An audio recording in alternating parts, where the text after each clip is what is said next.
on it. And the one who sat there had the appearance of jasper and carnelian. A rainbow resembling an emerald encircled the throne. Surrounding the throne were 24 other thrones, and seated on them were 24 elders. They were dressed in white and had crowns of gold on their heads. From the throne came flashes of lightning, rumbles and peals of thunder. Before the throne, 7 lamps were blazing, and these are the 7 spirits of God. Also, before the throne, there was what looked like a sea of glass, clear as crystal. In the center, around the throne, were 4 living creatures, and they were covered with eyes in front and in back. The first living creature was like a lion. The second was like an ox. The third had a face like a man. The fourth was like a flying eagle. Each of the 4 living creatures had 6 wings and was covered with eyes all around, even under his wings. Day and night, they never stopped saying, "Holy, holy, holy is the Lord God Almighty, who was and is to come." Whenever the living creatures give glory, honor, and thanks to him who sits on the throne and who lives forever and ever, the 24 elders fall down before him who sits on the throne and worship him who lives forever and ever. They lay their crowns before the throne and say, you are worthy, our Lord and God, to receive glory and honor and power. For you created all things, and by your will they were created and have their being. Very good. Okay, so everybody got a nice clear picture of what heaven looks like. Huh?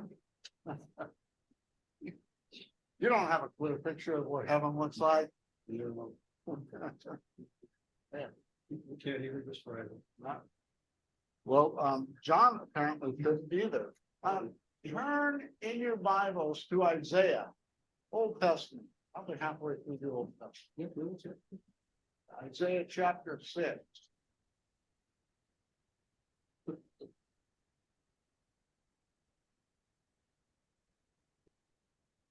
See if Isaiah. Everybody, let me know. Look up when you've got it. I know that we got it to get started. Chapter 6. Isaiah chapter 6. Okay, you want to read that? Read one. Carl's going to read 1 through 8. We're going to see if Isaiah does a better job. You know, of saying, well, you know, it had green walls and it had a lamp in the middle and there was furniture. Okay, Isaiah 6, 1 through 8. In the year that King Uzziah died, I saw the Lord seated on a throne, high and exalted, and the train of his robe filled the temple. Above him were seraphs, each with 6 wings. With 2 wings they covered their faces, with 2 they covered their feet, and with 2 they were flying. And they were calling to one another, "Holy, holy, holy is the Lord Almighty. The whole earth is full of his glory." At the sound of their voices, the doorposts and threshold shook, and the temple was filled with smoke.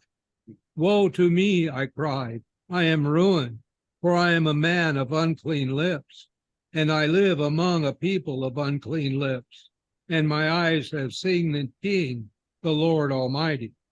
Then one of the seraphs flew to me with a live coal in his hand, which he had taken with tongs from the altar. With it he touched my mouth and said, "See, this has touched your lips. Your guilt is taken away, and your sin atoned for."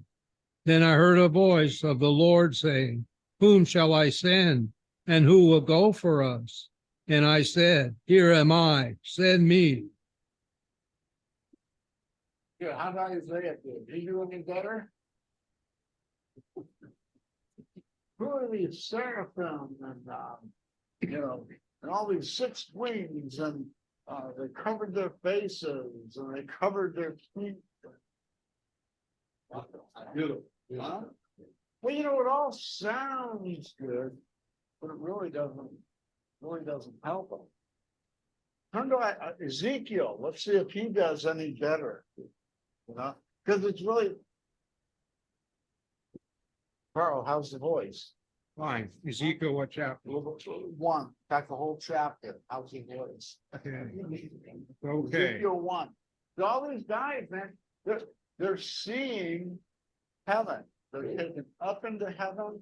They're seeing a vision of heaven. How do they describe, what it's done? And they can only describe as far as what they see. They try to put words. They try to put words to it. Put pictures into words. Those put pictures in the words. It's obviously something that even they can. I'll make a point at the end of this Ezekiel one to show you that people really don't know. Anyway, so this is going to be on 26 or 28 verses. So Ezekiel chapter 1. In the 30th year, in the 4th month, on the 5th day, while I was among the exiles by the Kebar River, the heavens were open, and I saw. Let me stop right there. So he says the heavens were open. It's like right now they're not open to us. It has to be open for us. In Revelation, John said in chapter 4, I saw a door open and it said, come up. I got some other verses we'll talk about heaven being open. So it's not like something that we're walking around and it's like, wow, if I was as holy as those guys, I would see heaven. I must be dirt because I don't know. It has to be open. But okay, I'm sorry. Go ahead. The heavens were open, and I saw visions of God. On the 5th of the month, it was the 5th year of the exile of King Jehoiachin. The word of the Lord came to Ezekiel, the priest, the son of Buzi, by the Kebar River in the land of the Babylonians. There the hand of the Lord was upon him. I looked, and I saw a windstorm coming out of the north, an immense cloud with flashing lightning and surrounded by brilliant light. The center of the fire looked like glowing metal, and in the fire was what looked like 4 living creatures. In appearance, their form was that of a man, but each of them had 4 faces and 4 wings. Their legs were straight, their feet were like those of a calf and gleamed like burnished bronze. Under their wings, on their 4 sides, they had the hands of a man.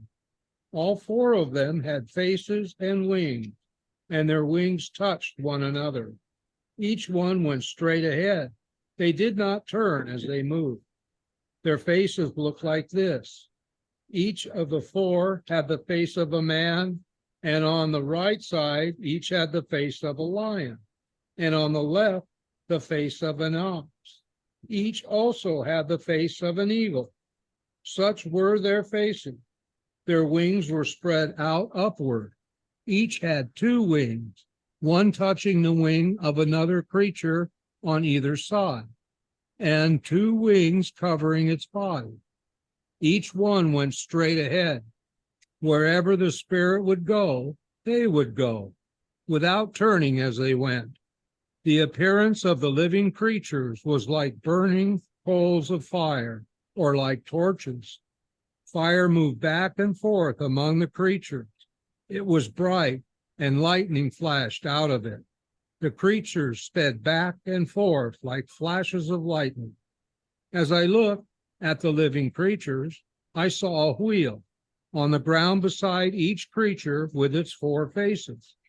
This was the appearance and structure of the wheels. They sparkled like crystallite, and all 4 looked alike. Each appeared to be made like a wheel intersecting a wheel.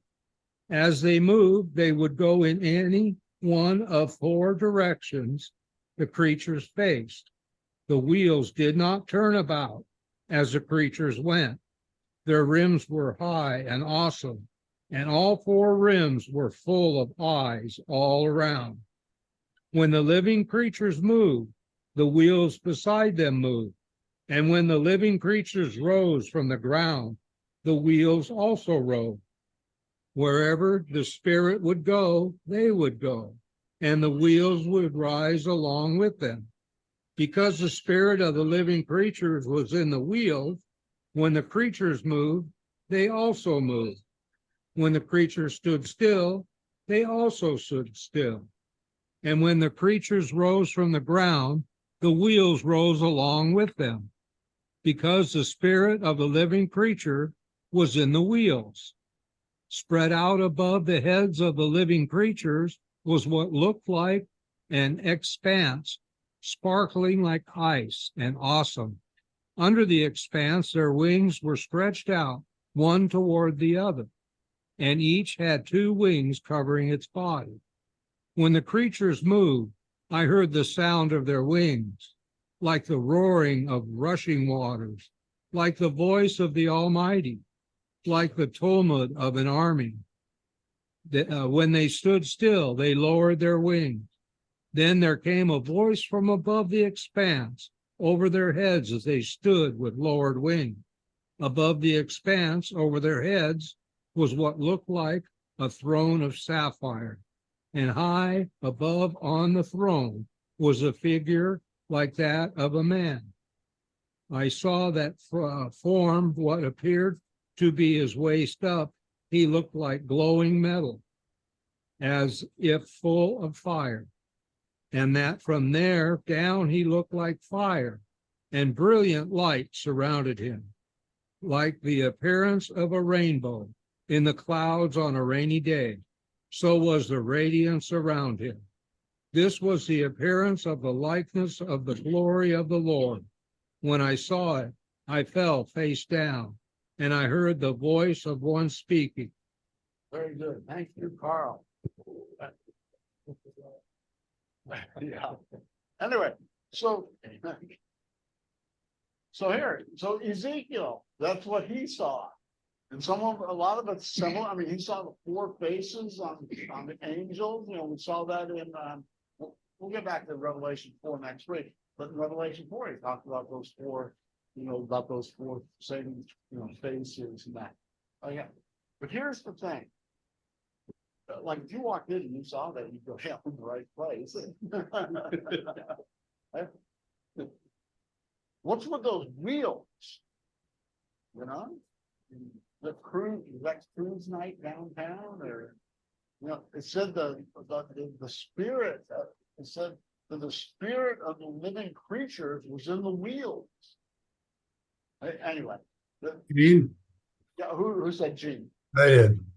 Yeah. Is there any, have you ever tried to figure out who the 4 were? Was it like Moses and Abraham, maybe, and Isaiah, or you ever tried? We'll get into that next week when we're into chapter 4. Yeah, and people guess all over the place because it doesn't say. The only thing that we can do is look at other scriptures to see when it talks about it, is it saying something? In Daniel, it talks about the beast. We did that when we did Daniel a couple of years ago. It talks about the beast, about the bear and the lion and things like that. So we'll try to piece it together, a little bit. The main thing is this is what he's seeing. I don't think any of them know what it was they were seeing other than its awesomeness. But here's the key, is that in the last verse there in Ezekiel 1, he says, so when I saw it, I fell on my face. He's got no commentary on what he saw. He just described. Now, we have people today who say they died and they went to heaven. And then they say, here's what I saw. I saw my infertility. I saw a bright light coming out. I thought, none of them say, whatever I saw, I fell on my face. I mean, that's the, and that's the difference. Every time somebody comes in the scriptures, comes upon a heavenly scene, an angelic encounter, or they end up by falling on their face. And we don't see that today when people say, yeah, I died and I went to heaven, or I had an angel come down and talk to me. like that. And I said, yeah, well, tell me more. They never have the reaction that these biblical characters have of just being either in awe or shock or amazing. You just get jelly-legged down there, down they go. So that's one thing that I think that's missing. But I said that, that heaven, talk about heaven being open. In Matthew 3:16, this said Jesus' baptism, out of the scripture. Says when he had been baptized, Jesus came up immediately from the water, and behold, the heavens were opened to him, and he saw the Spirit of God descending like a dove and alighting upon him. So there's a situation where it talks about heaven being opened. In Acts 7, when Stephen, oh, go ahead. Stephen. Yeah, When when Stephen is being stoned, in the middle of being stoned for his faith, he said, look, I see heaven open and the Son of Man standing at the right hand of God. So these heaven being opened are special events, okay? Acts 10, I'm sorry, We mustn't forget Jacob too. The heaven was open and he saw a stairway. Right. yeah, I mean, Jacob, they had that, stairway to heaven, right? No, ladder, Jacob's ladder. But people get Jacob's ladder wrong. I mean, people get the story of Jacob's ladder 100% wrong, 180 degrees, because everybody always talks about climbing Jacob's ladder. There's a song that we have the kids sing about climbing Jacob's ladder. And it wasn't about us climbing Jacob's ladder. It was about Jesus descending on that ladder to come down to us. So, but anyway, but there's a case there where you have a heavenly scene. Acts chapter 10, when Peter's being called to go talk to Cornelius, and he says that he's never gone to a Gentile's house or whatever it is. He's never made him unclean, and God lowers the sheet of unclean foods and tells him to eat.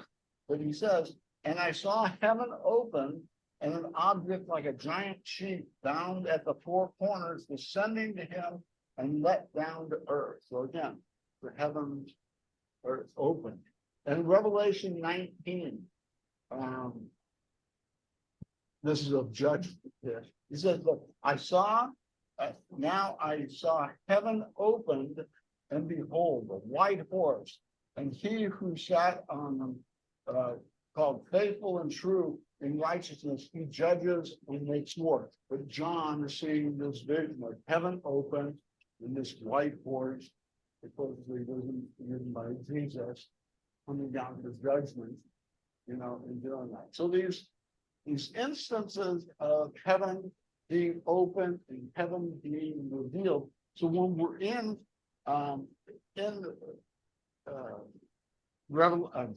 Revelation 4, when John says in verse 1, after Jesus spoke to the 7 churches, told John to write these down, to stamp on them, nail them off. He says, after this, I looked, and behold, a door standing open in heaven. So it's that same imagery, that we have there. And the first voice which I had heard speaking to me like a trumpet said, come up here, and I will show you what must take place after this. So, open doors, opening of heaven, stands for something's going to be revealed. Whenever they talk about an open door, something's going to be, God's going to reveal something. Might be good, might be bad, but God's going to reveal something. So whenever you see this open part, that's what it's talking about. Deacon Dennis. Your microphone. like the opening of the seals, in the 5th seal, but actually sees and hears people talking to each other and talking to God as they're communicating. And that's, it says that. And they cried out with a loud voice, "O sovereign Lord, holy and true, how long before you will judge and avenge our blood on those who dwell on earth?" And they were each given a white robe and so forth, but they're talking, there's a communication going on up in heaven. Right. What we're gonna see, what we did was in chapter 1 of Revelation. But in chapter 1, we had that introduction with the description of Jesus, and he's talking kind of about the purpose. Then he gets to the 7th church, that was chapters 2 and 3, it's been a long time there, where he's talking about, this is what I see in my church. 4 and 5, chapters 4 and 5 are going to be heavenly scenes, okay? And like that. And then after that, from 6 until 19, what you're going to have is this back and forth between all this bad stuff happening on earth, okay? All these attacks, these, I mean, whatever it might be, all this bad stuff. And then the next phrase of the next chapter will say, my version, but in heaven, it gives God's perspective. This is what's happening in heaven. We just see the bad stuff on earth, but in heaven, this is what happens. Then it goes back to, here's what's happening. Here's what's happening on earth: death, destruction, plagues, whatever it is. And then you'll see another scene. But in heaven, Nicodemus the same. The people under the martyred souls under the throne saying, "How long, O Lord?" That they're up there. That that those who have passed before us are up there, and they're saying to the Lord, "How long, O Lord? How long is this going to, go on?" That's why Revelation gets a bad interpretation, because people say, "Oh, Revelation is just about judgment. Look at all that bad stuff." But it's really a book of hope. I mean, it can almost be a gospel. It's a book of hope. You just got to get to all the bad stuff that happened.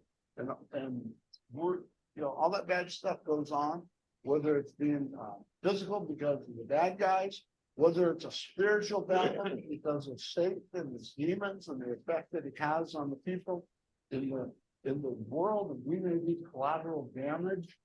We may be collaterally damaged, which that's probably right, from that, like that. And so when we look, what's going on here? I thought God's supposed to protect me from it. Well, that should when you see those heavenly scenes. So that's what we'll be for the rest of the book of Revelation. So, any questions? Oh, Carl. I don't have a question, but I have a thought. Oh, good. Thoughts are good. Thoughts are welcome here. It, Until I hear them. from reading our readings today, it seems like the 4 creatures with the wheels are in the throne room of God. Is that right? That Ezekiel scene is all in the throne room of God. I don't believe that the people that have said they passed away and went to heaven, I don't think they got to the throne room. I don't know where they got. Yeah, I don't know either, but if they didn't see these 4 creatures, they didn't get to the throne room of God. I mean, if they weren't, to me, again, it's my thought. These people say they've been to heaven. I realize there's probably traumatic experience and that they're going through, especially if there is a near-death, experience, that it's traumatic. But I don't think that they really saw what they think that they really saw. That could be and I'm not one who blames everything on the devil, but it could be a ploy of the devil to say, I almost had this guy. Okay, I'm going to give him this thought. So he's got this easy view of heaven. Okay, we're going to take you. Just Dennis and I were looking at it. In each of these cases, they talk about heaven opening, but as a door. And it's interesting because Christ said, the door is narrow. It's not wide.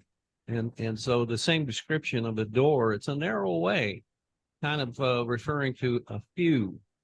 And then your comment about the martyrs asking God how long, tends to say that the martyrs and perhaps whoever's in heaven really can still see what's going on here. Yeah, that. You know, that that's we kind don't- of an yeah, that interesting we don't- thought. the Passage maybe like that, you don't really know. Whether you will or not. Yeah. But I like Led Zeppelin's Stairway to Heaven. It's narrow. And then of course there's AC/DC's Highway to Hell, which is wide. So it kind of tells you how much traffic's going to be going in each direction. Right. You know, even though it talks about the narrow gate, the narrow road. Narrow way. There's still gonna be a whole bunch of people there. There's been a whole bunch of people that have lived. And even, I mean, who said that there's been 100 billion people who have lived, right? You that, on a Sunday or here, one night, that's the figure I had, but there was 100 billion people who have lived. You know, like that, even if only 10% made it to, it'd be 10 billion people. And that's more than there are on the earth right now. But we don't know, you know, a lot of these things we just don't know. Okay, Jerry. Every one of those passages had eyes, lots of eyes.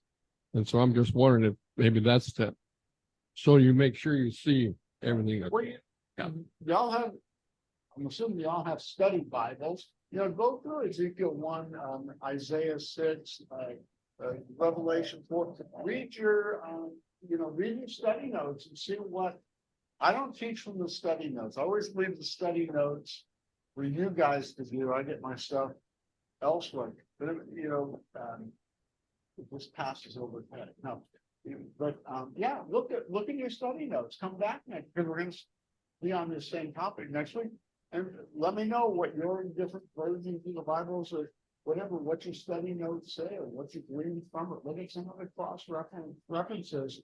You know, whether you're doing the columns or the center column, it'll take you to the verse that, you know, in another book or chapter that discusses that. So you're familiar with how many times that gets used. Deacon Dennis, number 12. Yeah, if you want a real challenge, take the description and draw it and see what you come up with. In a Bible study we did here that took us a couple of years, sometime back, the author of that, guy from Minneapolis, he had some drawings in there, but the big gears, and it's really quite, I'll see if I can find it, but I'll show it to you, but it's well done with eyes throughout. Again, the eyes, Jerry, as Jerry said, there's always some eyes there to see, but the big gears, I got some pictures of that. Google up pictures. I didn't, but I mean, I've seen them before. You can Google up pictures like what Dennis is talking about, where people have tried to draw it, paint it, or whatever, put it in, you know, in its context for, you know, for understanding, and Gene, it sounded like you were inviting us to fact check you. believe me, I always welcome that. Versailles, huh?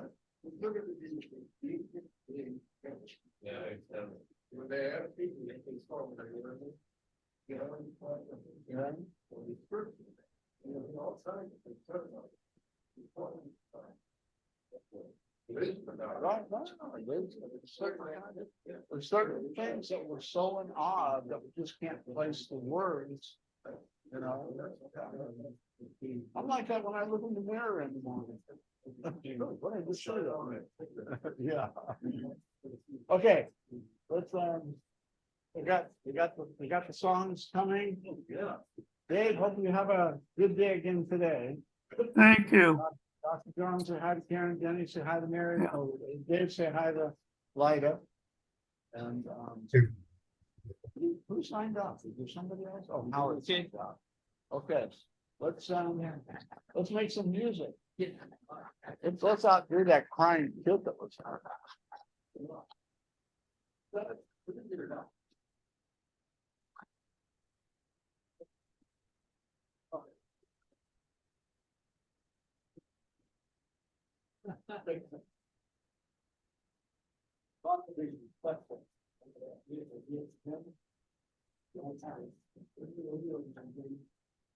One of your favorites.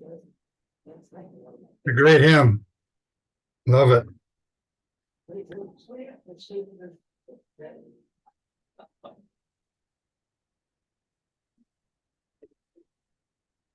Thank you.